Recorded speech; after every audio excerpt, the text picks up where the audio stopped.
And welcome back, everyone. Welcome back to the HSL, the Hispanic StarCraft League Playoffs Day number 1. I'm, of course, your ZvP. With me, I'm joined by these amazing players, by the people in the chat, and by my plushies as well. Welcome, one and all. It has been an intense month of StarCraft. I mean, I couldn't put it better myself. Oh my god, the hype video, papi.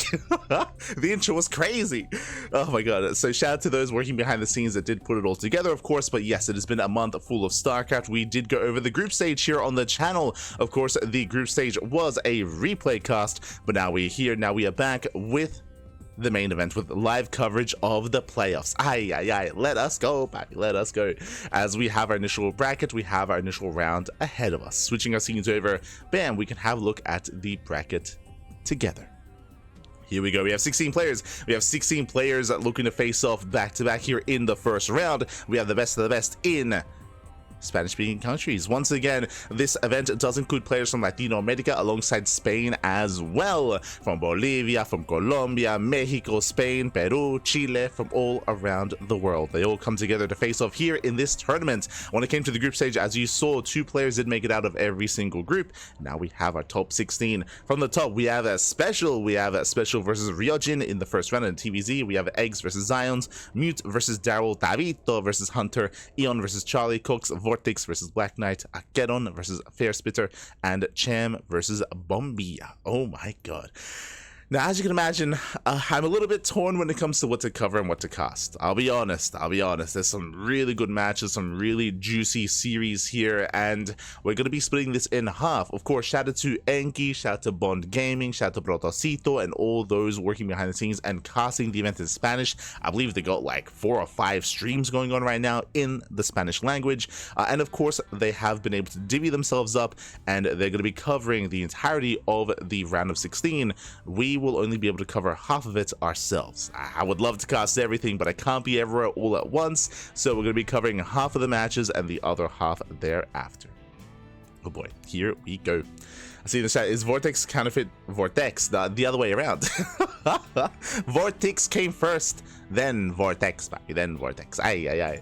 But yes, we do have our initial round here, our initial round of 16. When it comes to the first series here, actually you can see it ready for you. Bam, right here, right now. You can see it just under the bracket to my left. eGGz versus Zions is going to be our first series here, is going to be a ZvP. Honestly, it's a bit of a return to form here. eGGz and Zions, there's a long, heavy history between them. Again, we've been casting Latin American StarCraft here on the channel for many years, ever since we started going full-time back in 2019. If you remember, back in 2019, we were the English casters for Copa America, just before EPT, just before ESL Pro Tour. We were the English casters for the final season of WCS Copa America. Now we're here, now we're back, and seeing so many of these old faces and new faces as well feels good, man.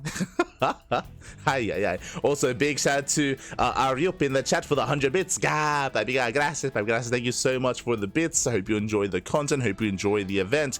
Hope you enjoy Hispanic StarCraft League. Oh, let's go, baby. Let's go.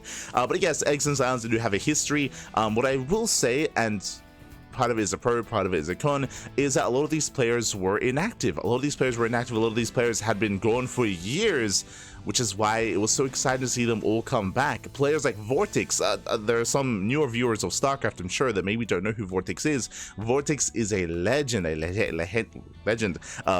the scene of StarCraft from back in Wings of Liberty and Heart of the Swarm. Vortex was one of the best Zerg players in the world outside of Korea, one of the best foreign Zerg players for a time, and did step away from the game many years ago at this point, but recently has come back for the HSL.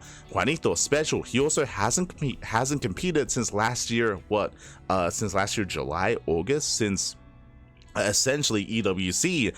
Special has been inactive and only recently returning for the HSL. Players like Davito, players like Zions, even eGGz, a lot of these players were taking some time off post EWC or even years previously. Bombilla, he was retired for years as well. I don't think he competed since like 2022 or something like that.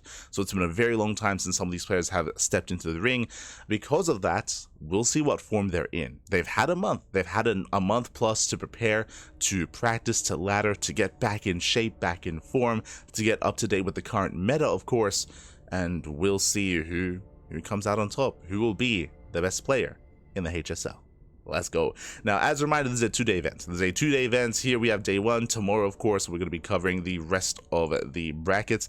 I believe here today we do have the round of 16. Round of 16 ahead of us alongside the round of 8 as well. So we have the first 2 rounds tonight. Of course, tomorrow will be the semifinals, 3rd place match, and the grand finals as well.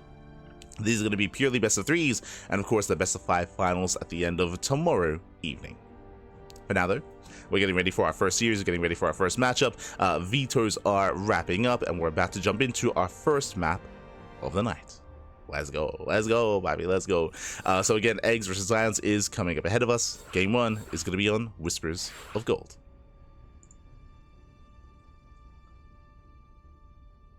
Whew, we're about to jump into that first game. And again, when it comes to the history of these players, I mean, we can get into it. XionS for a very long time was very macro-oriented. I'm thinking of back in 2020, 2021, coming into 2022, XionS, he was one of the many players, I mean, all the Protoss players were embracing Void Ray openers into Sky Toss, into late game compositions. It was arguably a dark time in StarCraft. It was a dark time in StarCraft, happy. And yeah, it was one of those eras where XionS was finding a lot of success. He was finding a lot of success, and eGGz, I should say they were quite comparable with each other.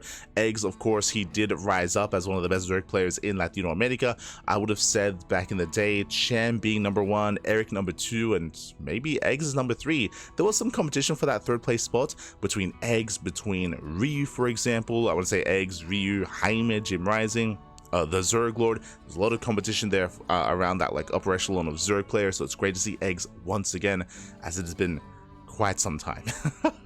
It's been quite some time, papi. Oh my god. Yo, I see you in the chat. Tabito, papi, God. Good to see you, papi. Good to see you. Oh my god. So glad to see you casting, of course, papi, of course. Oh my god. Unfortunately, we won't be able to cast Davo tonight, but you know, actually, never mind. I was gonna say we won't be covering Davo's first match in the round of 16. I would love to, don't get me wrong, but right now we are scheduled to cover some of the other matches instead. But regardless, I do look forward to seeing some Tabito in the next round. I believe in you, papi. No bias, but I believe in you. You can make it to the quarterfinals. Then we'll be able to cast 100%. We'll step in, papi. We'll step in. As for now, it looks like we are just getting our matchups ready here and producing said lobby. For those who are curious, Davo, of course, he's the previous Terran player. He is in tonight's bracket. I believe Davo is going to be going up against his opponents in the first round. It's going to be Davo versus Hunter. Best of luck. You got this, papi. You got this. Davo versus Hunter. Oh, actually, a rematch for the group stage. Oh, okay. Rematch of the group stage.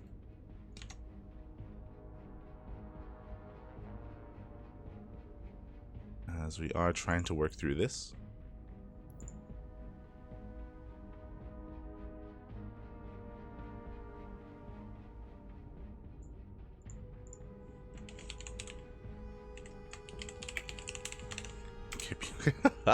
Just letting them know. Tapo. El tapo, papi. El tapo. Let's go. But again, big shout out to all the other Spanish casters as well. All the other members, of course. Citasca, Protosito, Bond Gaming, alongside the Novak, and Enki as well. And Enki. El hermoso, el hermoso. Let's go. Let's go. That's what's a little bit heartbreaking here about the event, is that I'm a big fan of so many of these players, that it's that hearts are gonna be broken here tonight, but I wish the best to all players involved. Wish the best.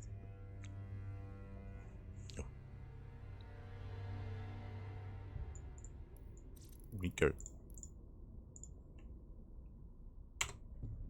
Beautiful. And again, as a reminder, tonight we are going to be covering the event of 16. Actually, I can list off the matches that we're going to be casting. We're going to be jumping into eGGz versus XionS, of course, but we're also going to be jumping into Mute versus Daryl, Chen versus Bombilla, and Special versus Ryojin at the end of the night. Here we go. All right, getting there, just waiting for the players to ready up, and then we will jump in.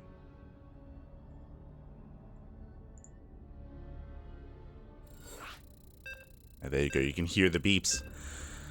Whew, oh my god, I'm still hyped up from that intro video, not gonna lie. If you missed it, I recommend the VOD. To check out that video.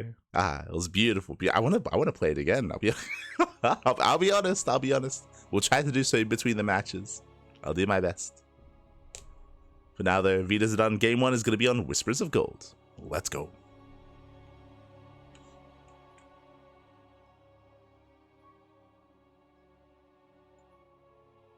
Hola, todo este kamikaze. ¿Qué tal? ¿Qué tal? ¿Cómo estás? Bienvenidos. Bom dia.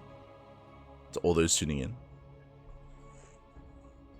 Yo, I had to actually put on some clothes here tonight for the broadcast. I had to get fancy. Oh no. Of course, we can get into the prize pool distribution after this as well. For now, we can focus on our first match. We can focus on our best of 3.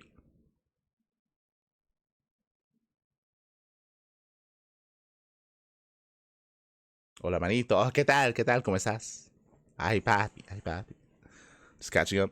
Shout out to Davo, Kamikaze, Psychons as well. I stand.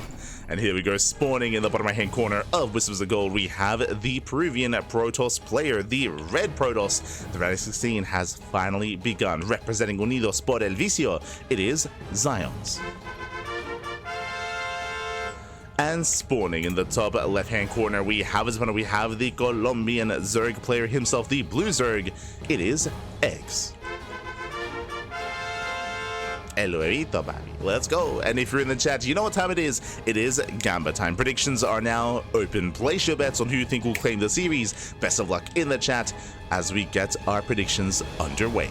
Coming into this, if we were in our prime here, I would lean towards eGGz as being the favorite player. But again, as I mentioned before, a lot of players did take some time off post EWC during the off-season of StarCraft, of EPT. And so I don't really know exactly the form of these players and what they're looking like. We did cover them, of course, during the group stage. They were looking quite strong, quite powerful, but how do they look against each other? We're here to find out. And so far, Hatchcast Pool, standard opener out of eGGz. Likewise, XionS himself opening up with his own Gate Expand. Also, this is our third broadcast of the day, I guess. We were live earlier this morning with the Kung Fu Cup Warcraft 3 Evolution Edition, followed by, of course, the Chicken King Grand Cup number 7, featuring players like Dark, like Zion. Now we're here with our third broadcast. Now, I did nap. I did get a couple of hours of sleep. Don't you worry.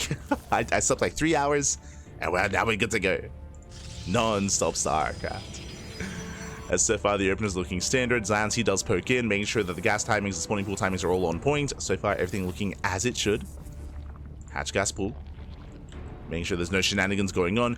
eGGz, he's one of those players that is very versatile. I mean, that was one of the great things about him, especially during his rise in the earlier years of StarCraft, or the earlier years of a couple of years ago, I should say, is that eGGz, he can be very standard, very macro, and he can also cheese it up at a moment's notice. Go for earlier gas timings, earlier spawning pool, earlier Roach Warren, and try to catch his opponent off guard. So it's important here to just keep an eye on eGGz to make sure that everything's looking as it should.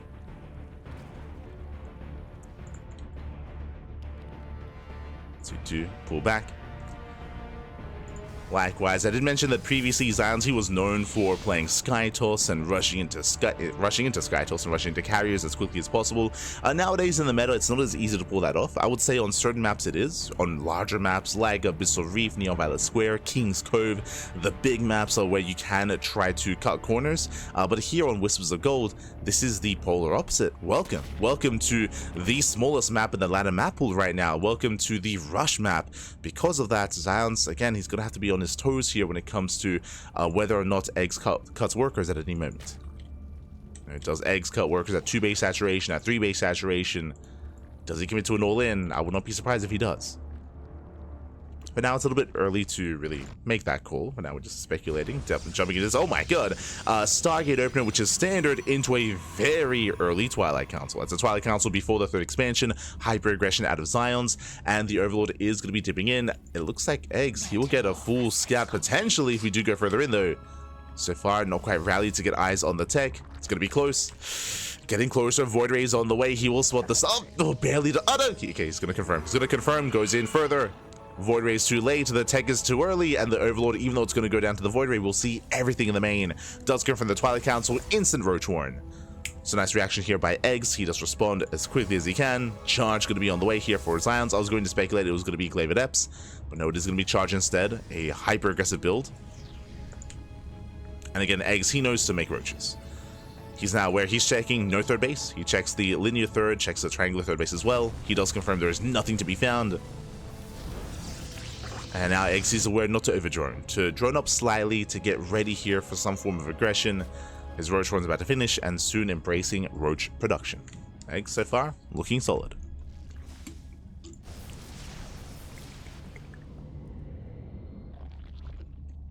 So far eGGz is looking good. Double Adept into the natural. Queens are in position, one drone goes down, he gets one, just one. Oh, I should say two. Two workers go down, can we get a third? Adept does not quite make it in. Up! Barely does get not quite another worker. So 2 drone kills, 1 Adept. I would say that's a better trade here for eGGz. Does defend well, getting safety Spore Crawlers. Queens have been amassing.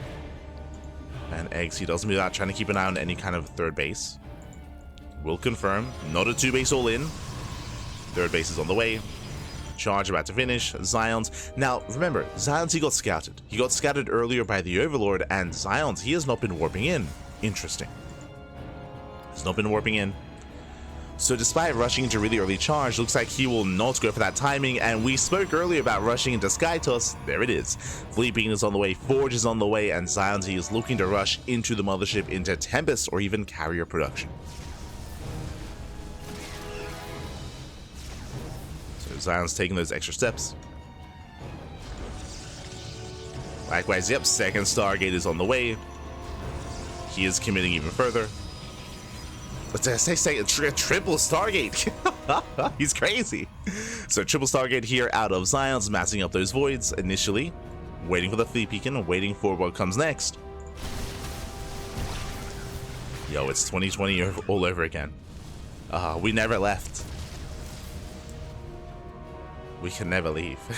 Ay, ay, ay.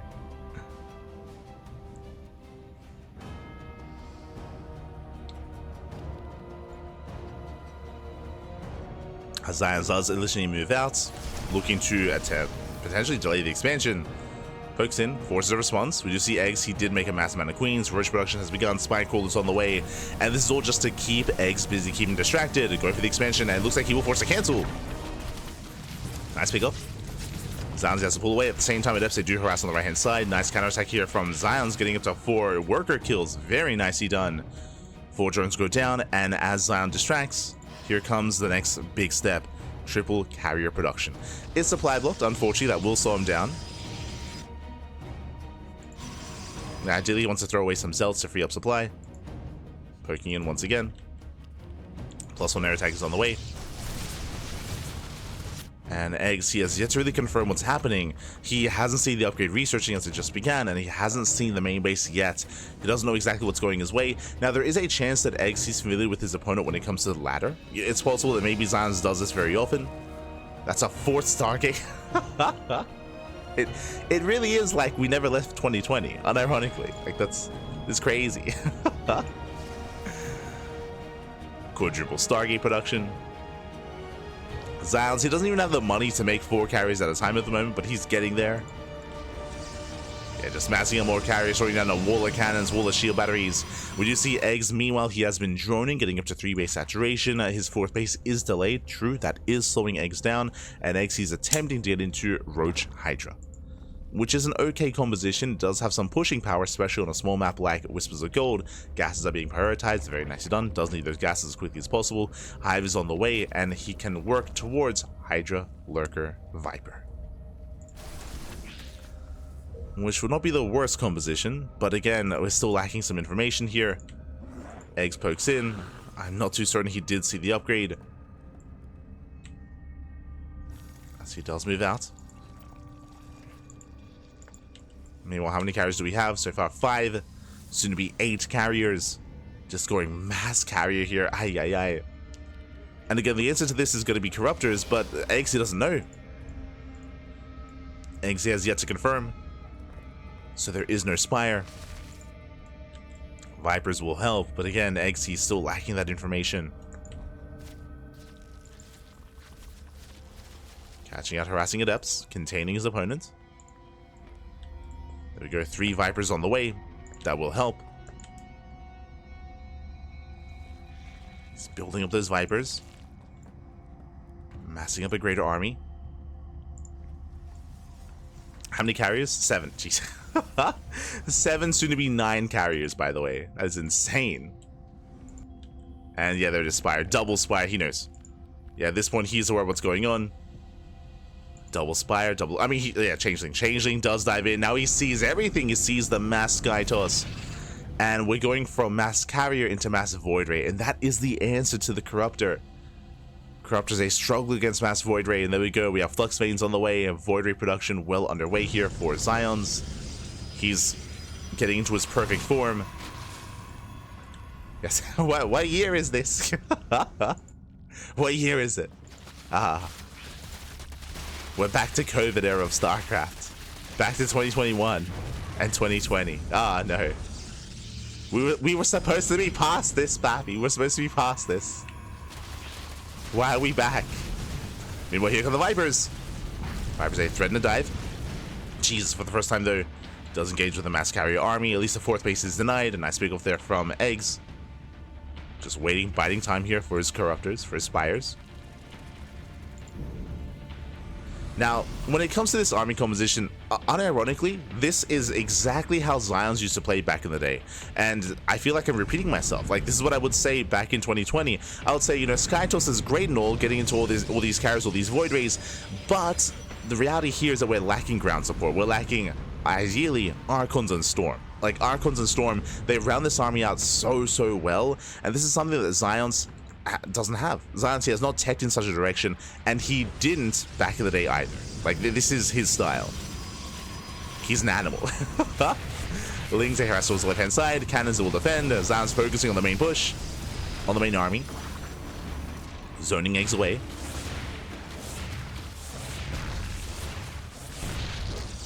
And likewise, Roaches are going to be falling. Making more carriers.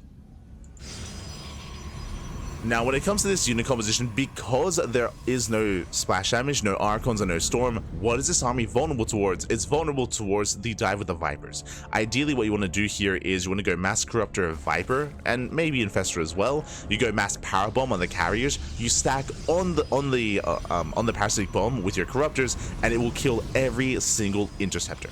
How do you stop that from happening? Typically with Archons and Storm. Storm would zone the Corruptors away. Archons would punish the Corruptors for stacking because Archons do splash damage. So that's where you would need that ground support. Because XionS doesn't have this, specifically that Parasitic Bomb move is going to be available here to Eggs, where usually it isn't, right? Usually it isn't available. Usually it's more difficult to pull off. Here it is easier to pull off because this army is so prone to stacking. And again, there's no clear answer to the Corruptors. Now, I would say that when it comes to the ground support, I guess he has cannons on the ground, so if he stays at home, he does at least have that to his advantage. Roaches, they get behind the mineral line. XionS, he responds with his army. At the same time, Eggs moving in, going for the 4th base. XionS out of position. XionS, he has to respond. Does respond in time. Void Rays defend against the Roaches. Carriers move in. We have how many? 14 carriers, Pappy. Ay. 14 carriers on the way. Let's go.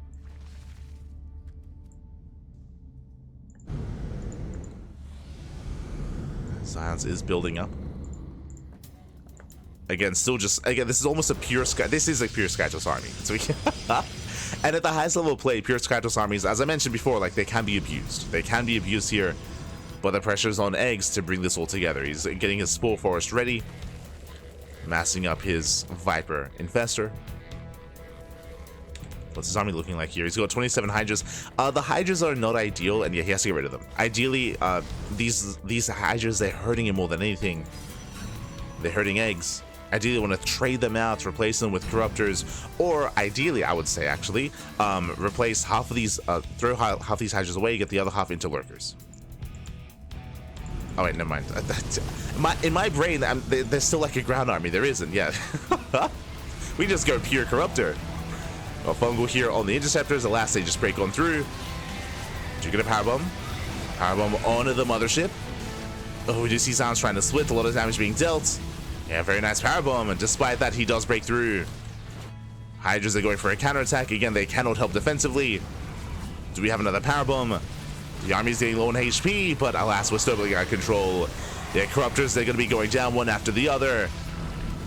And without those spells, without those parasitic bombs, this army is going to there's nothing stopping it. There's nothing stopping it. Hydras are going for a counterattack. They're going for the base trade.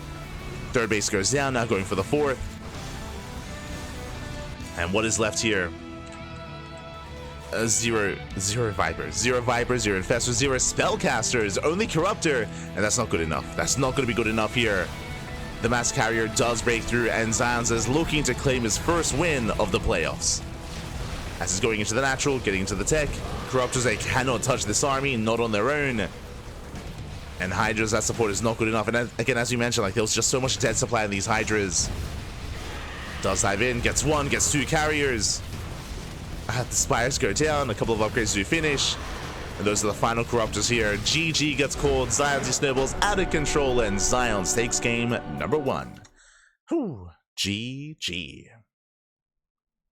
GG, well played. ZionS does claim the game, and eGGz does take his first loss here of the series. Again, eGGz, the pressure's on to bounce back. As a reminder, this is a best of 3 single elimination format. The pressure is on. Now, when it comes to the game itself, we did mention it at the time, but just to reiterate once again, it did take a little bit too long for eGGz to realize what was happening, and eGGz, he was stuck on a mass Hydra composition. The reality is here... Oh. So, just settling in. But the reality is here, as we get into game 2, is that those Hydras weren't helping. The Hydras... The reality is, ideally, you want to throw those Hydras away earlier, so then you have more supply to build up more Corruptors and build up more Spellcasters. So really, those Hydras were hurting eGGz more than anything. eGGz, he also had a couple of Ultras, and I don't blame him just because you're geared and your mind is set in a certain way when it comes to quote-unquote late-game Skytoss compositions, because you're expecting Immortals, Archons, High Templar, you're expecting something on the ground. But really, if you invest into something like Ultras, even I made the mistake. Remember, I was like, oh, you know, a couple of Lurkers would be good here, and then I stopped myself. I was like, no, wait, like I'm thinking of like a regular late game composition. I'm not thinking of Mass Carrier. But those units are really hindering eGGz more than anything, as he needs to focus and prioritize as much of that entire army as he can, not just with Spore Forest, but with more Vipers, more Infestors, more Corruptors, more than anything. And again, that mass and pure Skytoss army can be abused. It can be abused as a result.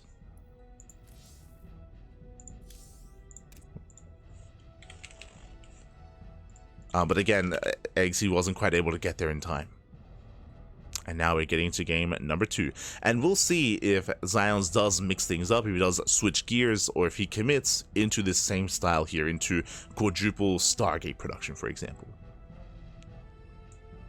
Again, ZionS, he has other builds up his sleeve. As a reminder, remember, how did ZionS open this game? He opened with Charge. He opened with what looked to be an aggressive build, and remember how eGGz responded into early stack defense, into early Roach Warren as well, preparing for what's to come. Because he got scattered, because ZionS got scattered, he did mix things up. He did actually switch gears into Skytoss. Like, there was a bit of a back and forth there. There was definitely, I mean, the build had some twists and turns to it, and we'll see what comes together here on Ultra Love. So we're getting ready for game number 2. See in the chat, go ZionS. Let's go, let's go.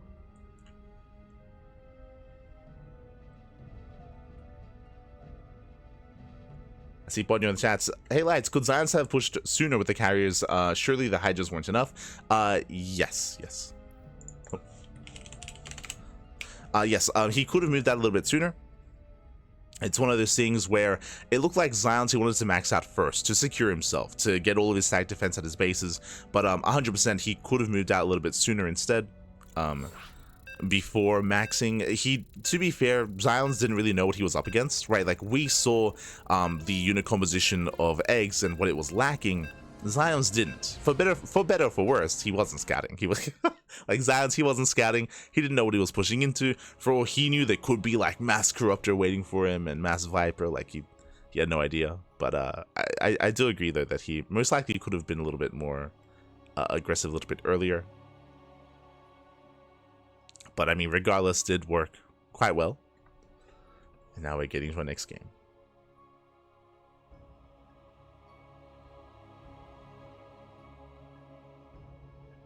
Hydra with my Cribble Shroud would have been good, no? Kind of. Actually, I was going to say kind of, but if you recall, something that we actually rarely get to see as we're getting into game 2, if you remember, my Cribble Shroud was recently buffed. It was, I say recently, I guess like months ago at this point, but less than a year ago, my Cribble Shroud, it was buffed. If you remember, now my Cribble Shroud actually latches onto the Hydras for a couple of extra seconds, so it follows them as well. So potentially, without any splash damage, specifically without Colossus, without Storm, without Disruptors, you could make an argument that early on, that you can pull that off. I say early on, I'm talking pre-14 carriers, right? Like, like, if we're talking like, you know, maybe up to in between like 6 to 8 carriers, then I think you could probably pull that off. I think you can hit the timing with a maxed out Hydra army with a couple of Microbial Shrouds. I think so, but once you get to critical mass of 14 carriers, man, that's a different story. That's There's a lot more that comes into play there, but here we go. We're getting into our next game, and spawning in the bottom left-hand corner of Ultra Love, we have our Peruvian Protoss player. We have our red Protoss representing Unido Spotted Vicio leading the series 1-0. It is XionS. And spawning in the top right-hand corner, we have his opponent. We have the Colombian Zerg player, the blue Zerg, down in the series. We'll see if he can bounce back and make a series out of this. The pressure is on. It is eGGz.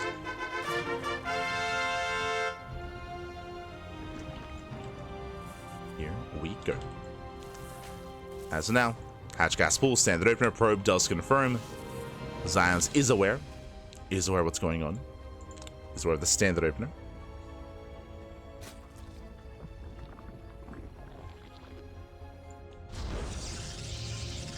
Again, welcome and all to Ultra Love. The question becomes, does XionS go for the same build? Now, personally, I would wish and I would hope that he doesn't go for the same build. Ideally, when it comes to this level of play, you don't want to be relying on the same kind of cheeky build order and composition multiple times in a series, just because now your opponent is a lot more wary of that. As a reminder, after game 1, I'm sure eGGz, he's less willing to invest as hard and as quickly into roach production, into Hydras, and more so getting ready for scouting and getting ready for potential sky toss. If you recall, eGGz, he didn't really scout XionS until XionS was already up to, I think it was 8 to 9 carriers. It was only then when eGGz realized what was happening, so it was a later scout. Now I'm sure eGGz is going to be a lot more on top of scouting and figuring out what's going on. Likewise, I would imagine eGGz is going to be more decisive now as well. If he's able to scout Skytoss early enough, he can go for an all-in, he can go for like a 3-base timing to try to break XionS early on before the Skytoss does amass. So scouting is going to be paramount here for eGGz. And again, after game 1, I'm pretty sure he will be like that much more on top of that. He'll be all over it. For now though, I'm going to be settling in. We do have our initial Stargate opener out of XionS. As a reminder, last game we did see Stargate into Twilight Council before 3rd expansion. It's a crazy build out of XionS. Rushing into charge. We can see eGGz, yep, earlier scout. This is earlier than last game. And the same build. He does get eyes on the Stargate and on the Twilight Council as well. So everything looks the same as it once did previously. This should be for Void Rays and for Charge.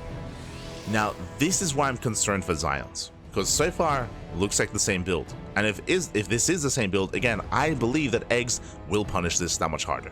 I believe he will be more decisive. Oh, hello. As XionS does have a cheeky proxy pylon across the map. This time, he might commit into Charge, as in he might commit to an attack. Remember, last game, he only made like 3 or 4 zealots. Like he decided after he got scouted not to commit and not to double down on mass charge lots. He switched from charge into Skytoss. For now, Adepts are warping in across the map. Unscouted. Do you have the safety Roach Warren on the way from eGGz? Makes plenty of sense. Again, getting a safety Roach Warren in time for those charge lots. End up say threaten the shade.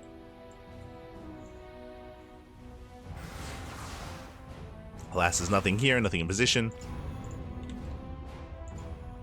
Third base is being taken, and eGGz, he's just going for a Link Queen all in. Oh my god, he just walks across the map. And this is what we spoke about. Here, there's a higher chance that eGGz will attempt to punish with his own aggression, with his own all in. Lings, they move out. Queens have arrived. He's going for the expansion, going for the third base. And the base is denied.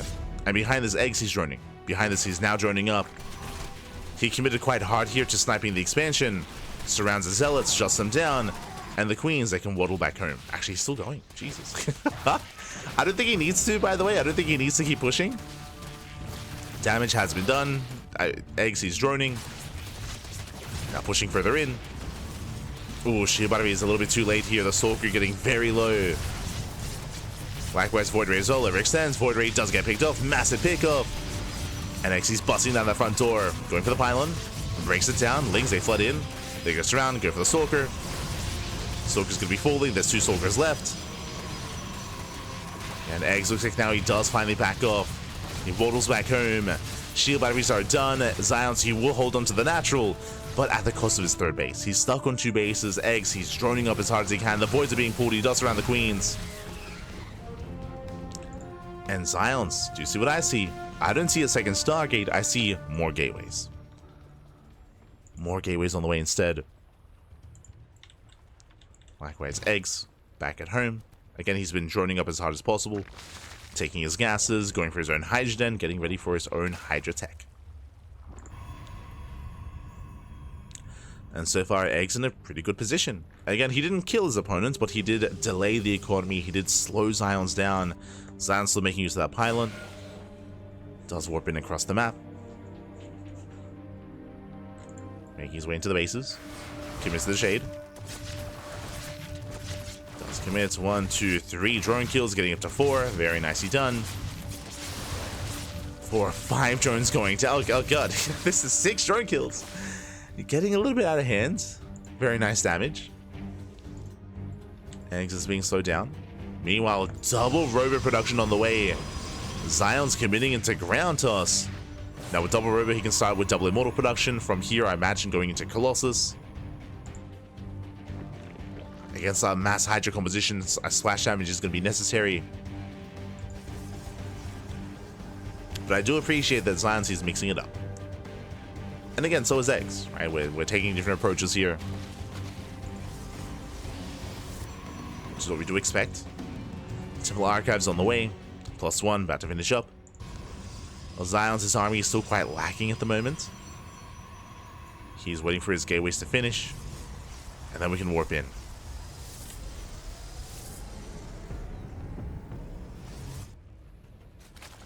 But eGGz looks like he's now focusing on pure army production. He's run up to 68, that is just over 3 base saturation, and he's not droning. He's not fully droning up that 4th base. He's focusing on purely Hydras and Lings.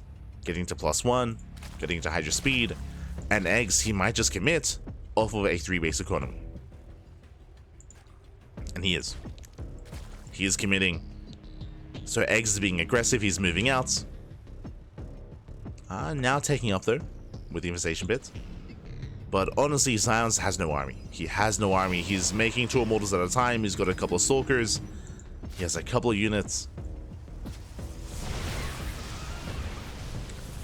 Knocking down those rocks, knocking down that tower.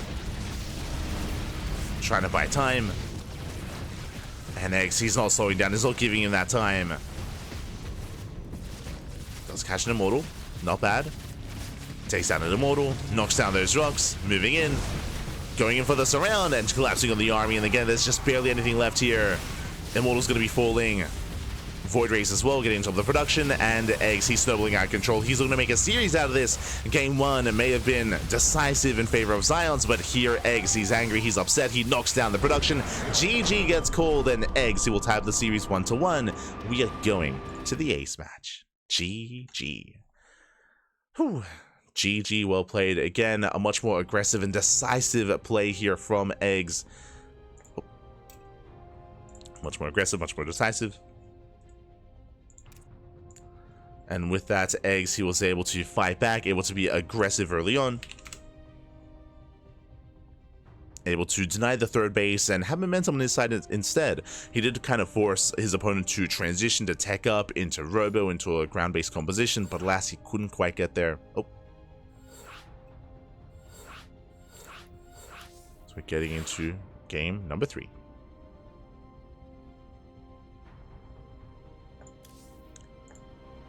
Getting into that third game.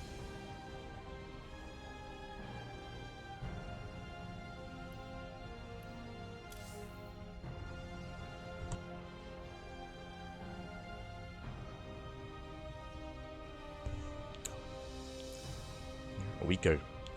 But again, yes, so eGGz was much more aggressive, much more decisive here. Again, XionS, he just wasn't given time to get into his own build. We had a little more urgency in favor of eGGz. And again, especially after game 1, I feel like that's going to be the trend here for our Zerg player. We'll see if that continues.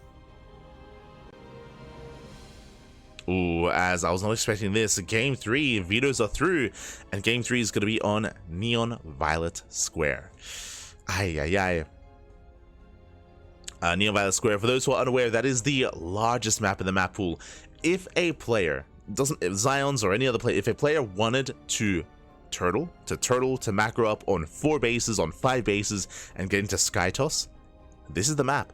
You could argue that Abyssal Reef would be a little bit better. True, I think I would agree. I think Abyssal Reef is maybe a bit of a better map for that, but Neon Violet Square is still pretty good for that as well. This is the largest map in the map pool. Rush distance by ground is very long. Likewise, you have a pocket base as a third. Your 4th base is defendable. Your 5th base as well. Your 5 base setup on Neon Violet Square is very secure, and as a result, it can be difficult to break that setup. So I'm a little bit surprised by the vetoes, and it's possible that maybe eGGz wasn't really expecting this Sky Toss to be brought to fruition, and I feel like that would be favored here on Neon Violet Square. But we'll see. We shall see.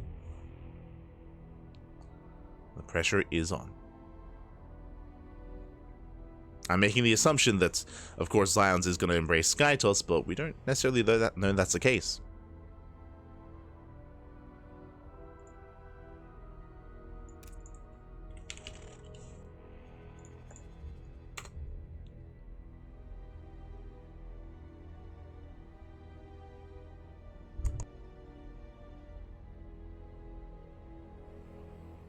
Here we go.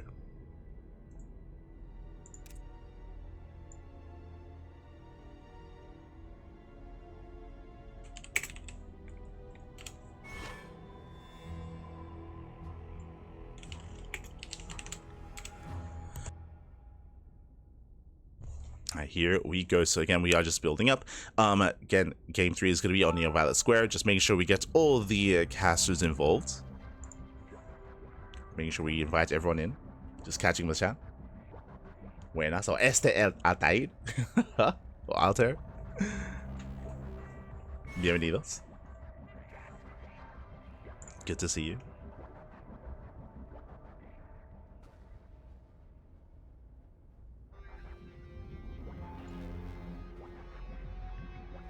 And again, hope you've all been enjoying yourselves. Hope you all had a great time. I like those 2 emotes together.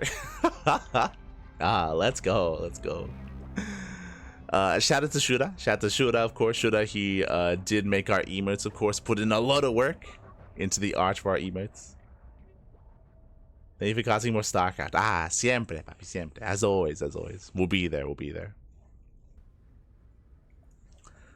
Again, this week was pretty intense for us. I don't have our schedule to show you, but we did cover 2 events a day, every single day. So it's been a very intense week of StarCraft. I say 2 events a day. This is our 3rd broadcast today. We were live this morning.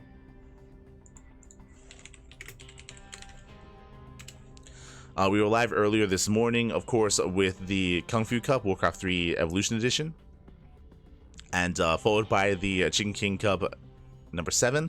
Earlier this morning, we were covering Dark versus Gumiho, Zaun as well. Like we've been casting a lot of StarCraft today. I did manage to get a 3-hour nap. I got to sleep for 3 hours, and now we're here. Now we're back with some more StarCraft. Let's go. But I'm pretty well rested, to be honest. I'm pretty energetic. 3 hours. That's all I need, Papi. That's all I need. We're good to go. Non-stop StarCraft. Oh, as looks like we have our casters ready. Everyone has loaded in. And I'm anxious about Neon Violet Square. Let's go. I'm sure eGGz is as well. Now, we have seen certain all-ins be quite successful on Neon Violet Square. I'm referring to going for Nidus-based all-ins or Drop Lord-based all-ins. There are ways to break a defending Protoss player, but as I mentioned, the map is going to be favoring the defender here on Neon. We'll get into it though. We'll get into it once we jump into the game itself. I do apologize for the downtime. There was just some technical issues that were going on. Just a couple of tech issues, but here we go. We're loading in. I'm ready for the sky toss. Let's go.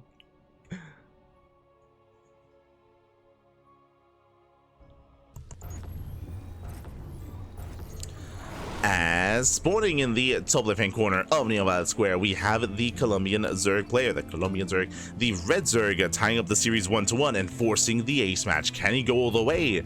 It is eGGz. And spawning in the bottom right-hand corner, we have his opponents. We have the blue Protoss player, the Peruvian Protoss representing Unidos por el Vicio. It is XionS. Here we go. Whew. As welcome one and all to Neon Violet Square, and there's a lot to get into. Again, this is a map that we rarely get to cast. This is a very often vetoed map in the map pool, and a lot of online tournaments, they just exclude this map entirely, as it does have certain tendencies in these matchups. Also, shout out to HSL. Hispanic StarCraft League. But first things first, ramp. We have a ramp coming into the natural base. This is already a rare and more unique feature, so this does make the natural that much more defendable, that much more fortifiable. Likewise, we have the pocket expansion as well, so we have a free 3rd/4th/5th base, depending on when you want to take it, so you have a very secure 3-base setup. Likewise, the 4th base here on the right hand side, because you have a ramp coming into the natural, it is easier to wall this off and set up your army here at the 4th base instead to defend this northern area. Likewise, you can freely expand outwards here onto the low ground. It is a little bit more wide open, that is true, but at the same time, it's very close by ground to your other bases, so rotating between your linear 3rd base, your triangular 3rd base, and your natural base is much easier here in the mid to late game. So easier to defend this 3-base setup, and you get the pocket base as well, so you have a 5-base setup here. And much more secure 5 bases, so it is easier to build up, to max out, and to defend in that corner of the map in your 5 bases. Now, the other thing, of course, is long rush distance by ground. Very long by ground, so because of that, aggression can be deterred. But something that you can do as an aggressor, as someone with map control, is the gold. There's a gold base here in the center of the map, so I can definitely see a world where if XionS does decide to turtle, eGGz can take advantage of that and expand and take the gold bases and get a boosted economy and use that to be more aggressive. So the gold base can be a factor.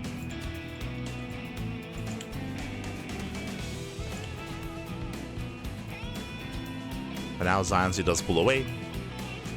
Did scout, did confirm the hatch gas pool.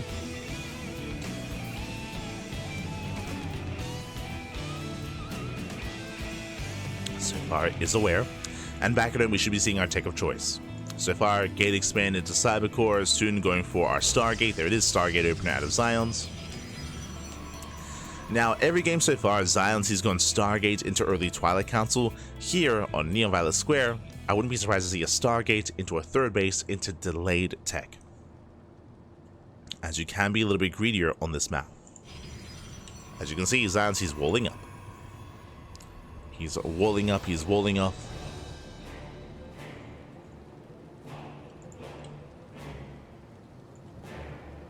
eGGz trying to get a scout off. Does rotate over towards the pocket base to make sure he's aware of everything that's going on. Speaking of, yep, XionS is going for the pocket. Going for the safe 3rd. Oh, never mind. Never mind. He thought about it for a moment, does pull back with the probe, Void Ray is on the way. What's the plan? What's going on? Where are we headed? See in chat? Gary. tal? ¿Cómo estás? Ay, papi. ¿Qué tal? ¿Qué tal?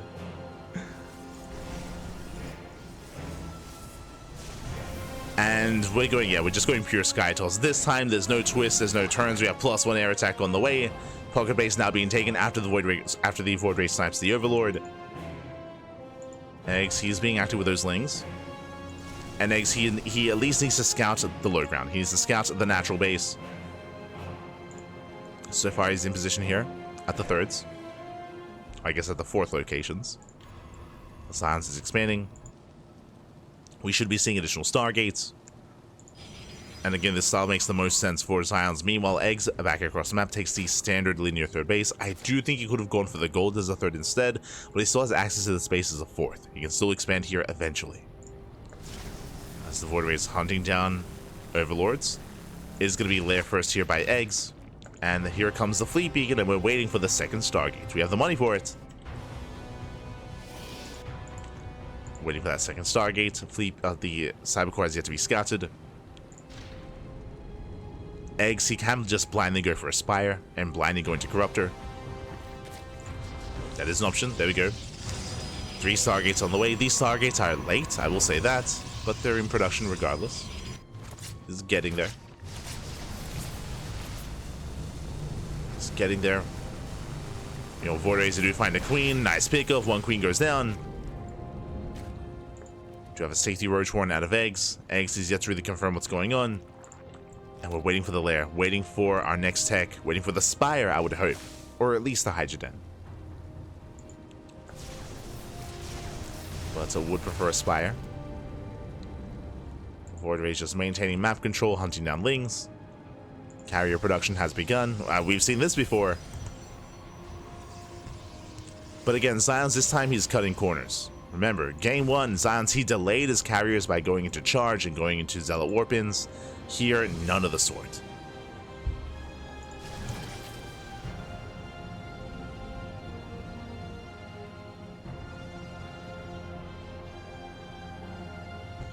Meanwhile, it's going to be lair into +1 air attack into Hydra Den. I'm not too fond of this. I mean, this can still work though. Like, we were speculating earlier, talking about game 1 and talking about the unit compositions that we had, and because Zion's was prone to going mass carrier Void Ray, because he had no splash damage and no support, technically mass Hydra Infestor with Microbial Shroud can work. It is viable, it can work. Meanwhile, the expansion is denied. Nice pickup here by Eggs. The Void Rays are still building up, yet to reveal themselves. A 4th Stargate is on the way. And Eggs, he can try to get... I mean, right now he's on a 3-base economy. He's rallying out with those Hydras. He's getting ready for his push. Now, I'm not too fond of the idea of Eggs pushing in anytime soon. I do think that it's crucial here for Eggs to preserve these Hydras and to build up into Infestors. Carriers are revealed. Carriers are revealed. Without Infestors, without Microbial Shroud. Okay, he's going for the Spire. He's going for the Spire. He now realizes what's going on. He sees the Carriers. He pulls away. And he responds with Corruptors. So he's not... Yeah, double Spire. Double Spire, double Corruptors.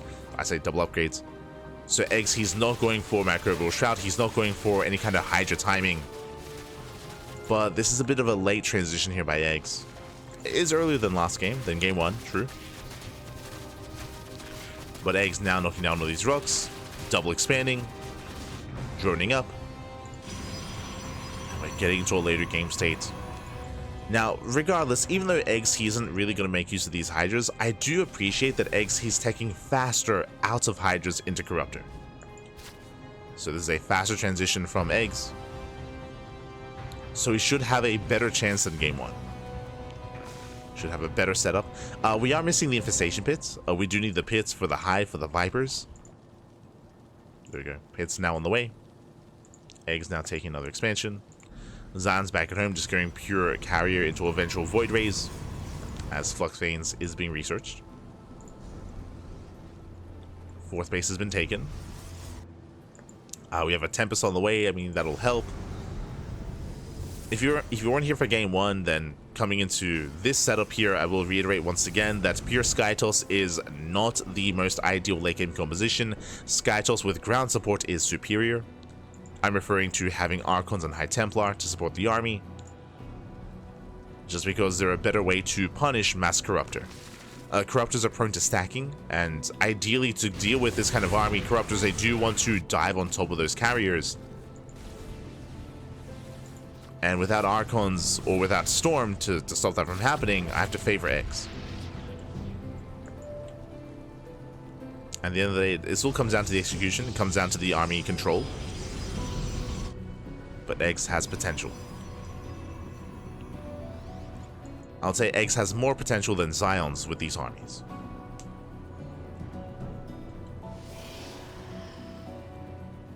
Carries every single game. He did not go carrier game 2. As a reminder, game 2 was on Ultra Love, and game 2, Xion's, he did try to go into double Robo, double Immortal production with a ground-based composition. As a reminder, we did expect mass Skytoss here in Violet Square in game 3. Just as a heads up.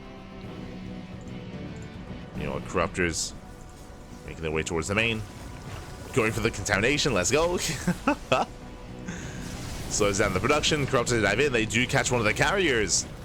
Or they at least try to.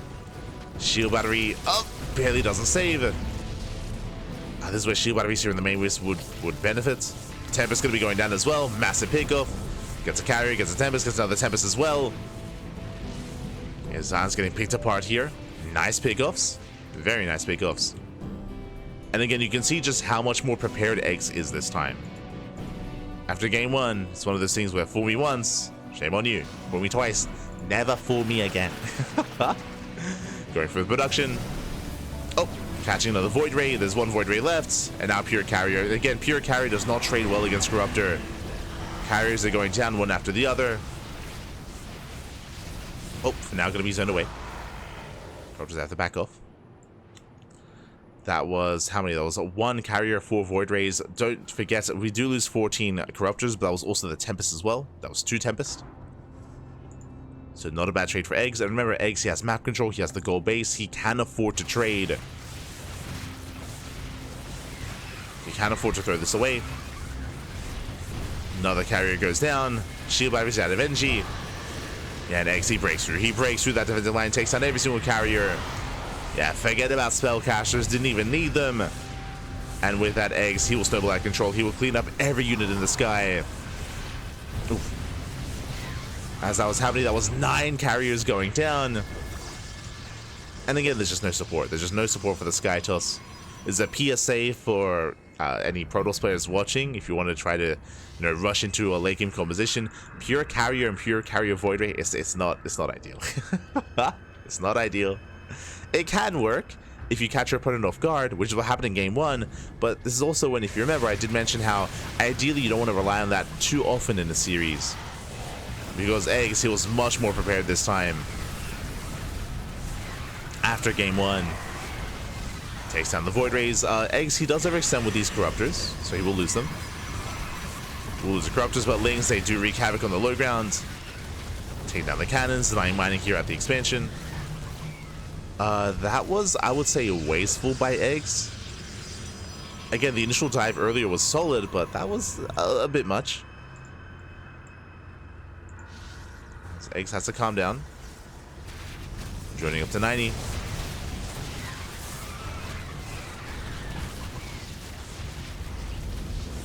Likewise, carry count is built up.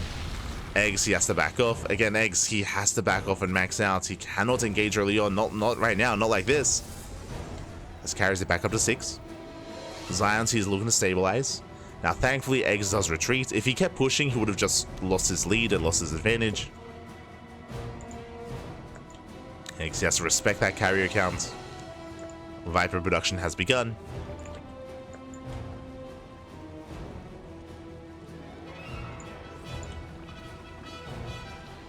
Just the 1 Viper for now. Xion's, he is looking to stabilize. Now, as a reminder, because of the map itself, because of the terrain, free 3 bases, this 4th base also very secure. You can see that all the aggression, all the fights have been happening here in a centralized location at the 4th. So it is easier to maintain that economy. And Xion's, he didn't really lose any probes. He lost control of the map, of the mineral line, that is true, but he did save his workers. So Xion's, he defends well. And again, Xion's, he can soon expand here on the low ground. This is going to be another secure base for him. You know what, eggs, he's maxed. Now, what does Eggs have? Eggs, he's working on 3-2 upgrades. Upgrades are looking solid. He has only one Viper. That's my biggest concern. One Viper doesn't seem like enough, as he needs that Power Bomb to count. And again, he can go for the dive. He can stack on the carriers. Show us the Power Bomb. Oh, doesn't go for it. And now Eggs are in the way. Lanes, they deny the expansion. They delay. He's looking for another way in. Still only one Viper. Like, there is so much pressure on that one Viper. So much.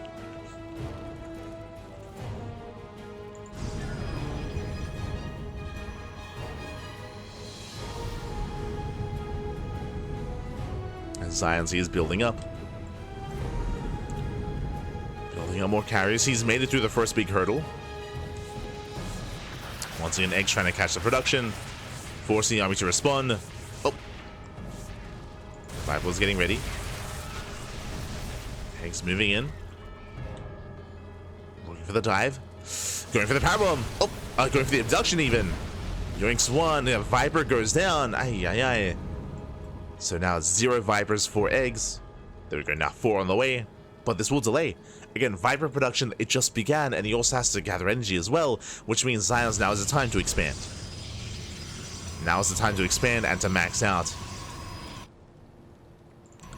Now, as both armies are maxed out, I do once again think that there is more potential for Eggs' composition, but we'll see how the armies engage.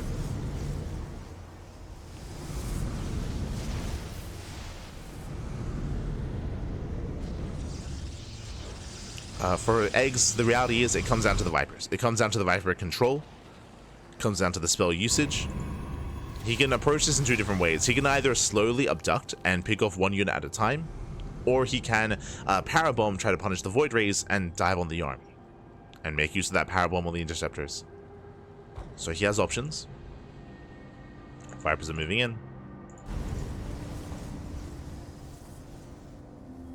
He has limited capabilities here with the Vipers. Does move in nonetheless.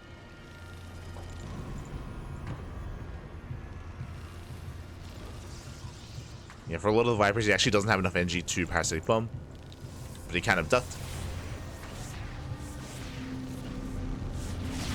Speaking of, oh, gets a Power Bomb on the Void Rays. So far, getting a lot of damage. Likewise, Hydras get behind the mineral line. ZionS does pull away. Does pull away. Decent abduction. Gets 1, gets 2. 2 carriers go down. Looks at 8 probes. Not bad.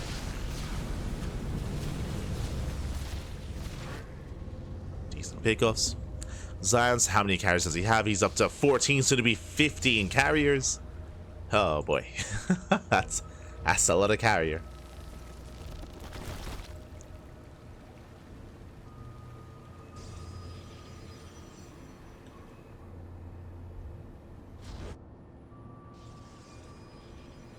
As he will soon have those 3-3 upgrades. He's getting there. Do we have a Spore Forest? The answer is no. There is no Spore Forest.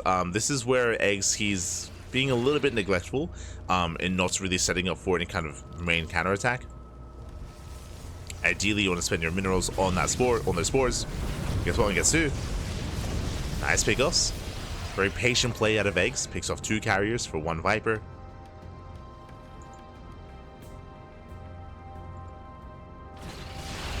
And the reality is we're kind of playing the late game here. We're playing a longer kind of game state.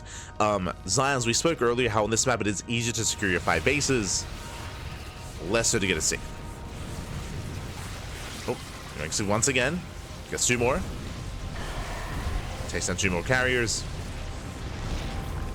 Likewise throws away those ultras. But what I'm getting at here, technically, Eggs can take every other base on this map and starve ZionS out. Like, that could be his win condition. If he does try to play out that style, we need creep, and we need more than this. This is like a scattering of spores. We need like a set amount of just a mass wall of spores here, outside of the third, outside of the fourth base as well, to be able to fight alongside them with your corruptors. So that is something that is lacking here. The creep is decent, but you do need ideally that ground support. There we go. Spores are moving in. Ideally, we want to unburrow every single spore and push forward and set up these kind of outposts. Like, these spores are a big part of the assault here from eggs. And we can do with more spores. Likewise, more creep. And the win condition for eggs should just be to contain Zions on 5 bases. We cannot allow Zions to expand and get this gold. That cannot be allowed to happen. Eggs getting caught out. Eggs gets caught out for a moment. Spores are amassing.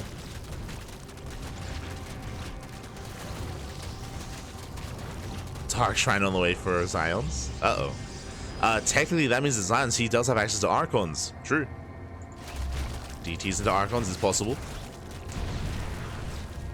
Zions going for the gold. Eggs, he needs to deny this. We'll see if he can. Sure goes down. Brood Lords, they do threaten the expansion.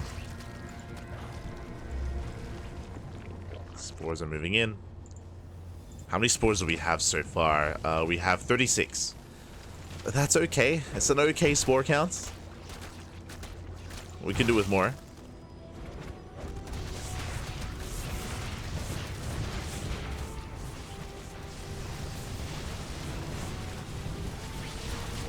Well, Abduction once again. Goes to the power bomb as well. Takes down a carrier. Getting a lot of damage done. A lot of damage here on the carriers. Regardless, we keep into a fight. Oh, does commit in. Corruptors, they do break through. They're trying to at least. Carriers, they pull back to the cannons. A lot of Corruptors are going to be going down, but how many are left? 7 carriers left. And he commits. He has 25 Corruptors. He has enough. He does it. He breaks through. Takes out every single carrier. And again, if only we had some Storm, some Archons, some kind of support, but nah, just pure Skytusk. Pure Skytusk. GG, well played. Eggs, he breaks through the army, and Eggs, he will claim the series 2-1. Whew, GG.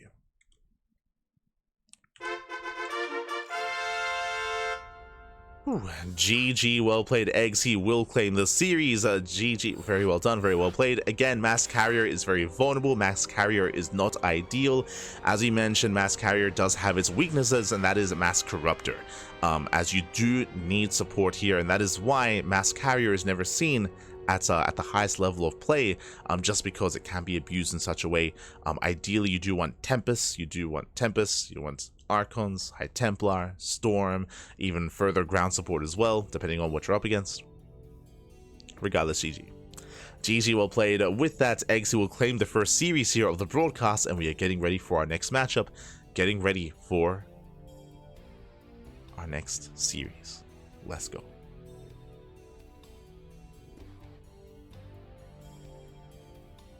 Here we go.